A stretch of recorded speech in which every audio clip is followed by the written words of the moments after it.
Ça me fait penser, ça, à justement tout ce qui est des techniques d'hypnose. Mais justement, aller dans ces techniques d'observation. Et l'hypnose, pour nous, l'hypnose, c'est quelque chose de capital à comprendre.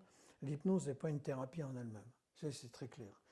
L'hypnose est au service d'un soin, d'une technique de soin, d'une stratégie de soin. Alors, c'est une notion qui n'est pas toujours, à mon avis, comprise et qu'on mélange. On met l'hypnose comme une thérapie. Alors, il y a l'hypnose pour les anxieux, l'hypnose on va faire pour les dépressifs, l'hypnose.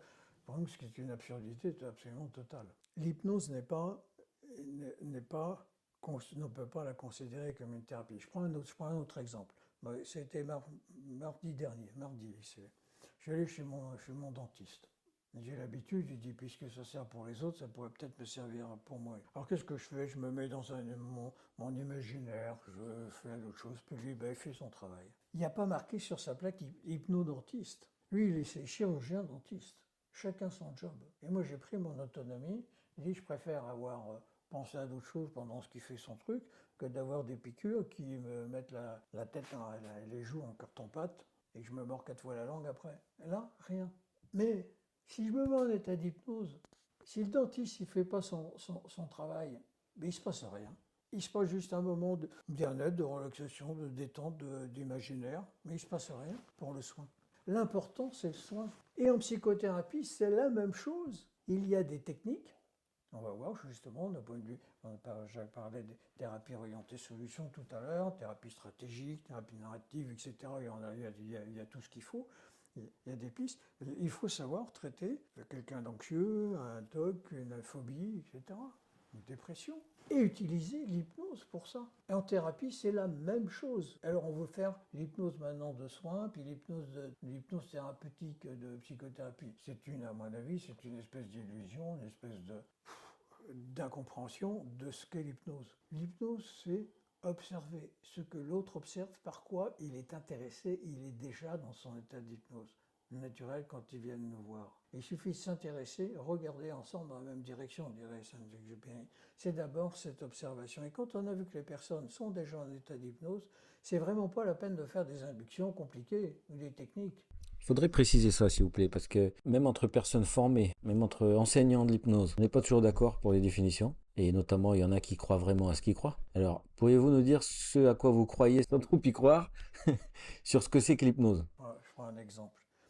L'hypnose, quand je vais chez mon dentiste, il fait son travail, et puis moi je fais le mien, et il se passe les soins. En thérapie, la même chose. C'est l'attention commune de ce que la personne, c'est pas la peine de faire des inductions. Alors je prends un autre exemple, tiens, ça me fait souvenir. J'ai passé un examen, on appelle une petite coloscopie, et je voulais la faire sous hypnose. Et la personne, alors je m'étais mis déjà dans mon état, et l'infirmière est venue me faire un truc à la Brosseau avec le schlong, la règle qui tombe, une petite réglette. Ça m'a complètement décontenancé. Bon, j'ai rien dit pour laisser ça faisait très bien, ça faisait son travail, mais ça m'a demandé du temps après pour revenir, pour me remettre dedans. Voilà, par exemple, il n'y a pas besoin de faire d'autre chose. Une deuxième technique, une autre technique d'hypnose, enfin une autre modalité d'hypnose, c'est simplement de poser des questions. C'est le questionnement. C'est excessivement simple et lorsqu'on questionne quelqu'un, qu'est-ce que vous, par exemple, pendant que vous me dites ça, qu'est-ce que vous ressentez en vous? Obligatoirement, ça va l'amener à reporter son attention, par exemple, sur le kinesthésique, sur ses sensations internes. Voilà un exemple de questionnement. Et là, on a induit un état d'hypnose. Le troisième point, c'est la troisième modalité, je dirais, c'est tout le reste. On peut faire après le toucher, l'évitation, le truc. Mais tout ça, ça n'a pas d'importance. L'important, c'est qu'est-ce qu'on veut faire, quel est le soin qu'on veut faire. Et on va utiliser la technique d'hypnose qui est adaptée aux soins. Le problème ne se pose pas de est-ce que je fais ou pas de l'hypnose, mais de quel type d'hypnose, de quelle modalité j'ai besoin d'hypnose pour faire tel soin ou de faire telle action thérapeutique.